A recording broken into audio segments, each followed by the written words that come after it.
Friend, میرا نام ہے شمریز اور آپ دیکھ رہے ہیں ISI ریئیکشن چینل۔ امید کرتے ہیں فرینڈ آپ سب بھی ٹھیک ہوں گے۔ فرینڈ آج جس ویڈیو پہ ہم ریئیکٹ کرنے والے ہیں یہ ہے Pakistani top 6 powerful intelligent agency. تو چلیے سب سے پہلے ہم ویڈیو کو دیکھتے ہیں، اپنا ریئیکشن بعد میں دیں گے۔ اگر اس سے پہلے آپ نے ویڈیو کو لائک نہیں کیا لائک کریں، چینل کو سبسکرائب کریں اور بیل کے آئیکن پر ضرور پریس کریں تاکہ ہمارا ہر آنے والی ویڈیو آپ کو بر وقت ملتی رہے۔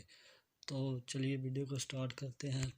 اوریجنل لنک اس کا آپ کو ڈسکرپشن میں مل جائے گا، دونوں چینل کو سبسکرائب کریں۔ چلیے ویڈیو کو سٹارٹ کرتے ہیں۔ حیدر ٹی وی۔ دوستو جیسا کہ آپ سب جانتے ہیں کہ کسی بھی ملک کی حفاظت کے لیے اس کی فوج بہت اہم کردار ادا کرتی ہے، چاہے وہ بارڈر کی حفاظت ہو یا پھر دشمنوں سے جنگ کا معاملہ ہو، فوج ہی ملک کا دفاع کر سکتی ہے۔ لیکن کیا ہو اگر دشمن ملک میں بہروپیے کی شکل میں گھس کر ملک میں دنگے فساد شروع کر دے؟ تو ان حالات سے مقابلہ کرنے کے لیے بنائے جاتے ہیں خفیہ ادارے جو ملک کی انٹرنل سیکیورٹی کو کنٹرول کرتے ہیں اور دشمنوں کی سازشوں کا پردہ فاش کرتے ہیں۔ امریکہ کی CIA، FBI اور برطانیہ کی MI6 کی طرح پاکستان کے اندر بھی کچھ خفیہ ادارے موجود ہیں جو ملک کے غداروں اور ملک میں چھپے دشمنوں کی صفائی کرتے ہیں۔ آج میں آپ کو پاکستان کی 6 انٹیلیجنس ایجنسیز کے بارے میں بتاؤں گا۔ تو شروع کرتے ہیں اپنا کاؤنٹ ڈاؤن۔ سبسکرائب کریں حیدر ٹی وی کو اور بیل آئیکن کو دبائیں انفارمیٹو ویڈیوز سب سے پہلے دیکھنے کے لیے۔ Number 6، special branch.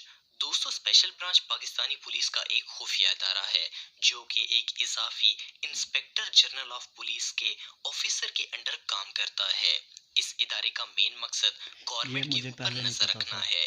یہ ڈپارٹمنٹ گورنمنٹ پالیسیز کو کنٹرول کرتا ہے اور لوگوں کی زندگی اور ان کی پراپرٹی کی حفاظت کرتا ہے اور ملک میں لا اینڈ آرڈر بنائے رکھنے کا کام کرتا ہے۔ اس کے فیلڈ آفیسز پنجاب کے تمام اضلاع میں ہیں۔ یہ ڈپارٹمنٹ 9 خطوں میں تقسیم ہوتا ہے اور ہر خطے کو ایک SSP آفیسر کنٹرول کرتا ہے۔ Number 5، FIA۔ FIA کا پورا نام فیڈرل انویسٹیگیشن ایجنسی ہے۔ پاکستان میں اس ادارے کا قیام 13 جنوری 1975 میں کیا گیا۔ FIA کے DG بشیر میمن ہیں جو کہ گریڈ 22 کے PSP آفیسر ہیں۔ FIA میں کتنے لوگ کام کرتے ہیں یہ کوئی نہیں جانتا۔ امپلائیز کو کلاسیفائیڈ رکھا جاتا ہے۔ شروع میں جب FIA کو بنایا گیا تھا تب اس ادارے کا کام ملک میں ہونے والی خفیہ کرپشن کو روکنا، وائٹ کالر کرائم سے ڈیل کرنا اور منی لانڈرنگ کو روکنا تھا۔ لیکن کچھ عرصے بعد اس ادارے کو بہت وسیع کر دیا گیا۔ امیگریشن کے سارے رول اس ادارے کے انڈر کر دیے گئے۔ اس کے علاوہ FIA انسانوں کی ہونے والی اسمگلنگ کو بھی روکتا ہے۔ اینٹی منی لانڈرنگ کے علاوہ یہ ادارہ ٹیررسٹ فائنینسنگ کو بھی روکتا ہے۔ FIA پاکستان کی سائبر سیکیورٹی کو بھی کنٹرول کرتا ہے۔ یہ پاکستان کا بہت بڑا ادارہ ہے جو کہ ملک کی حفاظت میں بہت اہم کردار ادا کرتا ہے۔ Number 4، CTD۔ دوستو CTD کا پورا نام کاؤنٹر ٹیررزم ڈپارٹمنٹ ہے۔ 1995 میں کرمنل انویسٹیگیشن ڈپارٹمنٹ نے اس کو بنایا تھا۔ شروع میں یہ ایک چھوٹی سی آپریشنل یونٹ تھی لیکن اب یہ ڈیولپ ہو کر ایک پورا ڈپارٹمنٹ بن چکا ہے۔ اس کے ریجنل آفیسز پورے پنجاب میں ہیں۔ 21 جولائی 2010 کو کرمنل انویسٹیگیشن ڈپارٹمنٹ یعنی کہ CID کو کاؤنٹر ٹیررزم ڈپارٹمنٹ یعنی کہ CTD کا نام دے دیا گیا۔ اس ادارے کا کام ملک میں ہونے والی کسی بھی طرح کی دہشت گردی کو انویسٹیگیٹ کرنا اور ان سے فائٹ کرنا ہے۔ یہ پاکستان کا اینٹی ٹیررزم ڈپارٹمنٹ ہے۔ اس میں کام کرنے والے امپلائیز کو خفیہ اور جدید طریقوں سے ٹریننگ دی جاتی ہے۔ اس ڈپارٹمنٹ کا مین مقصد ٹیررزم سے جڑی کسی بھی طرح کی انفارمیشن کو حاصل کرنا اور دہشت گردی کو روکنا ہے۔ Number 3، MI۔ دوستو MI کا پورا نام ملٹری انٹیلیجنس ہے اور یہ پاکستان آرمی کا ایک خفیہ ادارہ ہے۔ MI کا ہیڈ کوارٹر راولپنڈی میں ہے۔ اس ادارے کو 1948 میں بنایا گیا تھا۔ اس ادارے کے ڈائریکٹر جنرل سید عاصم منیر ہیں۔